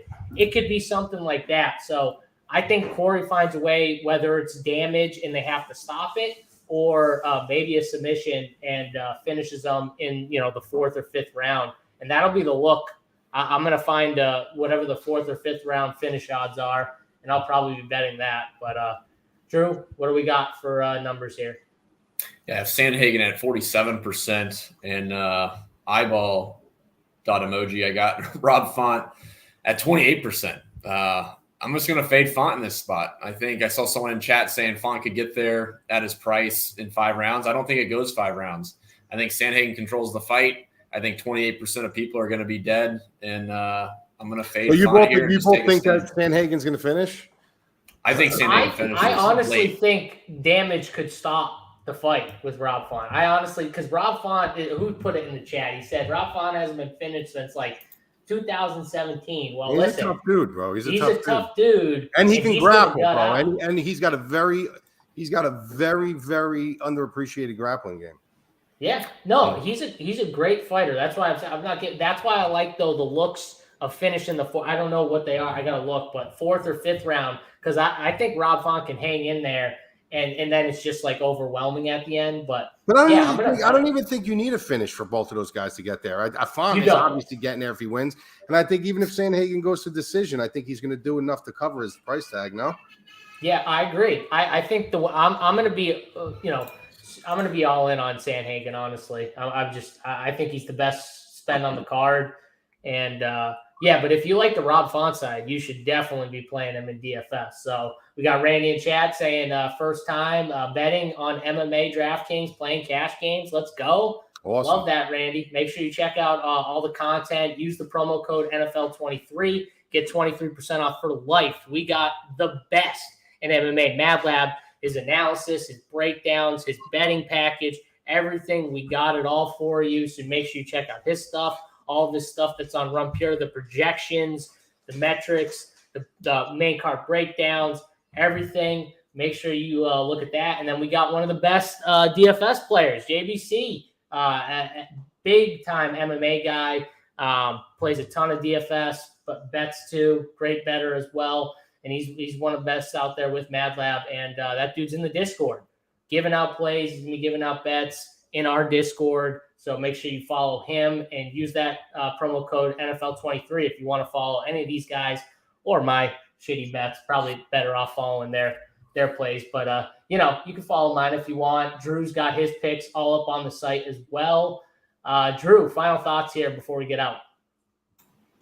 No, it's a fun card. I think, this will be good for DFS. Betting's a little bit tougher. I think we're going to have to make some tough decisions on some of those middle fights. But, yeah, I like this card quite a bit for DFS tonight. Mad Lab, you got that bet pack that's been hot. Talk about it here. Yeah, man, we're looking forward to it. Like I said, we teeter sometimes. Sometimes we win, sometimes we lose because we don't go crazy on our unit shares. But last week was a phenomenal week, so I'm definitely looking to add on to it this week. I think we got like 5 or 6 bets in the bet pack now, and then obviously during our live stream we assemble the suicide parlay. That's when we do that. We kind of do it together, which is cool. Like I get their thoughts, they get my thoughts. They talk me off the ledge, they talk me onto the ledge, so we still got to assemble that. But yeah, we're hoping to have another big night all the way around. But I like to really stab the DFS end of it this week. Love it, man. Let's do it. Guys, hope you enjoyed the show. Hit the thumbs up on your way out. Use that promo code NFL23 to get 23% off for life. And let's rock this card here tonight. Enjoy the fights for me, JSU. No, you guys, bro, you guys are the worst, though, during fight nights, dude. What do you mean the worst? Like, you guys don't text me nothing. What do you mean? I texted you. What are you talking about? No. Oh, I'm going to text you all night now. Now that you said that, I'm going to text you all night now. That fight? Like, nothing. I'm the one who sent you the video of what's her name chick running around. Yeah, he's busy playing with his fucking cat. You're fucking busy. Where's DC? All right, enjoy the fights. We got to get out of here. Good luck to everyone. Mad Lab, Drew, me. Hope you guys enjoyed the show. We're out of here. Peace.